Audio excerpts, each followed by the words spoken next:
Hello' guys, তো মোৰ হাতত আপোনালোকে এইখন চাৰ্টিফিকেট নিশ্চয় দেখিছে। এইখন হ'ল 8 একশ্যনৰ ফালৰ পৰা মোক দিয়া চাৰ্টিফিকেট হয়।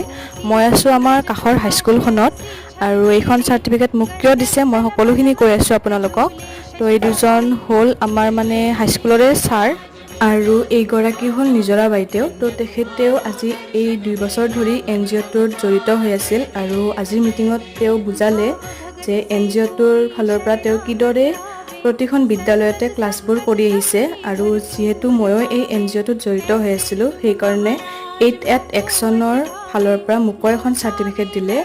আৰু আজি এইখিনি হ'ল তেওঁলোকৰ লগত কটোৱা সময়খিনি। তো আজিৰ সময়খিনি বহুতেই ভাল লাগিল, আৰু তাৰ পৰা আহি আমি দুজনী ওলালোঁ গণেশ মন্দিৰলৈ। যিহেতু আজি গণেশ পূজা, তো ওচৰতে থকা গণেশ মন্দিৰলৈ ওলালোঁ, আৰু যাই দেখিলোঁ পুৰোহিতে পূজা কৰি আছে। আৰু তো আজিৰ ভিডিঅ'টো এইখিনিতে আছিল। কেনেকুৱা পালে জনাব। Tata, bye bye.